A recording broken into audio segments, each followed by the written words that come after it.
Benvidos a Historia ten voz, o programa onde viaxaremos no tempo para falar con persoas que deixaron a súa pegada na historia. Hoxe coñeceremos unha muller que pintou a súa vida coas cores máis vibrantes, mesmo nos momentos máis difíciles.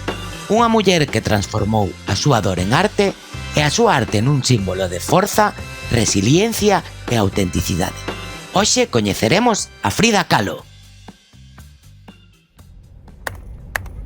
Programamos a máquina do tempo e as coordenadas exactas.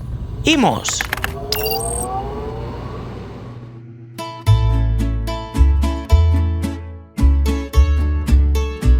Viaxamos a México a principios do século XX. Era unha época de cambios.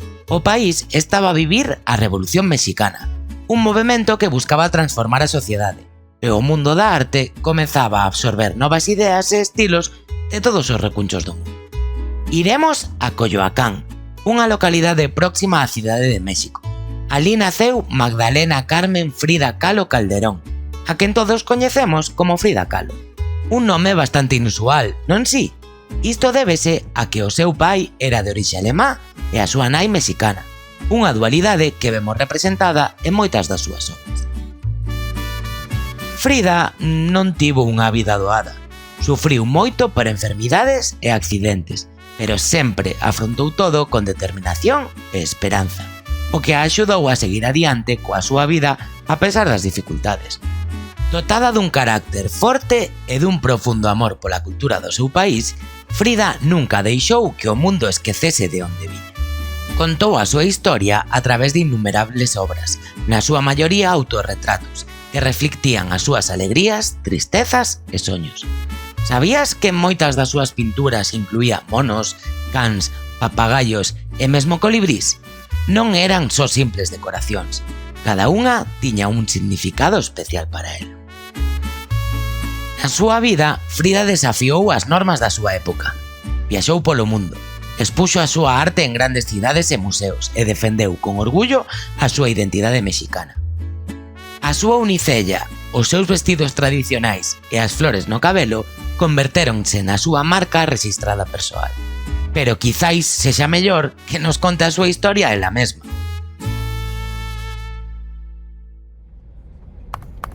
Tres, dous, un... A Coyoacán!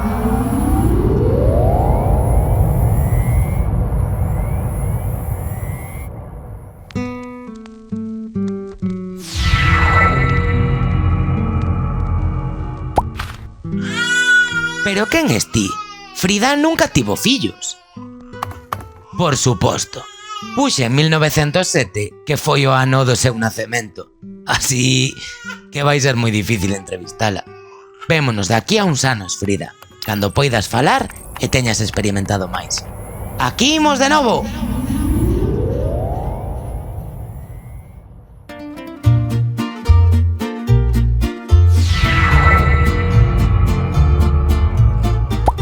Agora ben, Frida xa será maior e aquí está a súa famosa Casa Azul.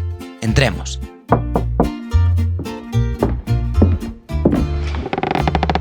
Bos días, Frida. Estaba agardando por ti. Entra. Foi doado atopar a casa, non si? Encántame a súa cor, aínda que non sempre foi así. Cando meu pai a construíu, era moi semellante ás outras casas da rexión, aínda que un pouco máis grande. Por que tardaches tanto? Cometín un erro coa miña máquina do tempo e chegamos ao ano do teu nacemento, 1907. Non o digas tan alto. Dígolle a xente que nacín en 1910, como na Revolución Mexicana. He entendido. Polo que oín, estás moi orgullosa das túas raíces, non si? Está claro que o teu país tivo un grande impacto na túa obra ao longo dos anos. Moi ben observado. O meu querido México está cheo de maravillas que quero que todo o mundo coñeza. Cando vivía no estranxeiro, esta natureza e o seu xeito de vida eran o que máis botaba de menos. Podo imaginalo. Viviches en moitas cidades distintas expoñendo a túa arte. E facendo grandes amigos. Cando estaba nos Estados Unidos, coñecín a moita xente afín coa que podía compartir ideas e que sempre me animaban a continuar coa miña arte e representando as miñas raíces. En París tamén coñecín a outros artistas de renome, como Picasso e Kandinsky. Estaba rodeada de arte. Non podo dicirche as miradas que recibía cando camiñaba por San Francisco ou Nova York. Perdín a conta do número de fotos que me fixeron. A xente quedaba braiada pola forma en que vestía e os accesorios que levaba. Sempre tiven México no meu corazón e levaba flores no pelo, xoias grandes e vestidos tradicionais de Tehuana, cunha blusa bordada de cores que chamamos huipil e unha saia ancha vistosa que se move a cada paso. Que estilo! Naciches nesta parte de México, non si? Contanos un pouco sobre a túa infancia. Como era a vida nesta encantadora vila? Parece que pasou unha eternidade. De nena encantábame correr e xogar, pero cando tiña 6 anos enfermei de polio, un virus que afecta os nervios do corpo, e por iso a miña perna dereita quedou un pouco máis curta e delgada. O meu pai motivoume a seguir facendo exercicio, a xogar ao fútbol e a non renderme, para poder seguir adiante.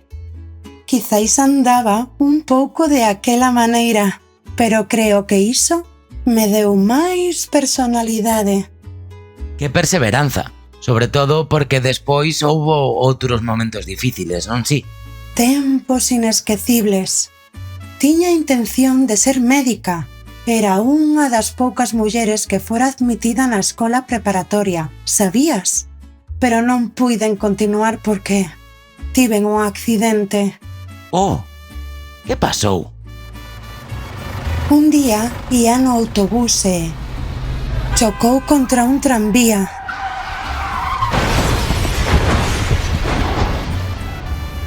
Rompeume todo o corpo, pero non a alma. O accidente esnaquizoume a columna vertebral, as costelas e a pelve. Tiven que quedar na cama durante meses. E ben, para pasar o tempo, empecei a pintar e, como non podía moverme nin explorar o meu contorno, pintei o que coñecía, a min mesma.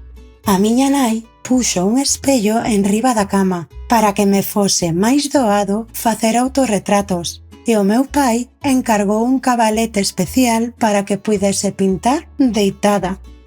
Que maravilla que tiveses unha familia tan solidaria. Incluístelos nalgunhas das túas obras, non si? Así é. Mesmo cando non lles pintaba as caras, intentaba dun xeito ou doutro representar as miñas raíces e a todas as persoas que forman parte da miña vida. Como en As dúas Fridas, un dos meus cadros, onde mostro esa dualidade entre a miña herdanza europea e mexicana. Sí, tamén te pintei a ti, Fulanchan, meu querido mono araña. Non te preocupes, fuches unha estrela en máis dunha das miñas obras.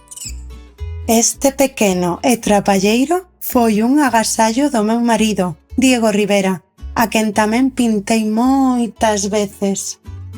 Outra obra da que estou orgullosa é Autorretrato con colar de espiñas e colibrí, onde me pintei cun colar que me doe, un mono ao que xa coñeces e un colibrí. Nela quero expresar a dor, pero tamén a esperanza, temas recorrentes na miña vida. Encántame como combinas elementos reais con símbolos e cores que transmiten emocións moi profundas.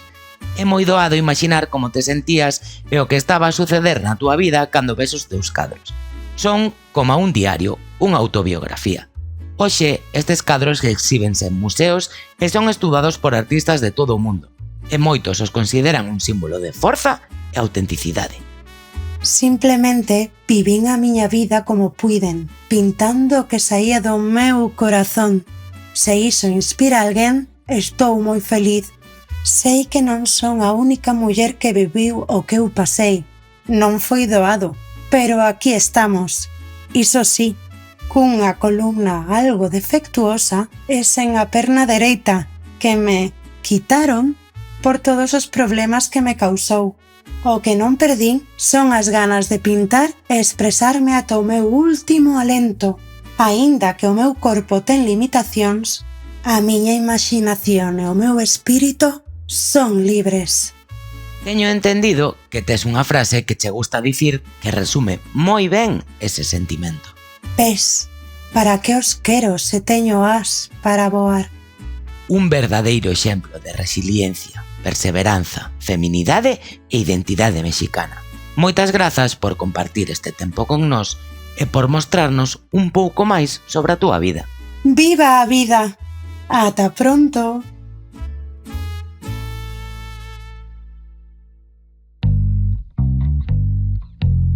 Hoxe coñecemos a Frida Kahlo, unha muller que converteu a súa vida en arte. A través dos seus autorretratos, a súa forma única de capturar a cultura mexicana e as súas emocións máis íntimas, Frida revelounos que a arte é un reflexo da alma e unha poderosa ferramenta de expresión e comunicación. As súas obras son recoñecidas internacionalmente polas súas cores intensas, o seu simbolismo e a súa capacidade para transmitir sentimentos universais. E, aínda que a súa vida estivo marcada pola dor, nunca deixou de pintar nin de vivir con paixón. Grazas por acompañarnos en A Historia ten voz. No seguinte episodio, viaxaremos a outra época para coñecer a outra persoa que deixou unha pegada indeleble na historia. Ata entón,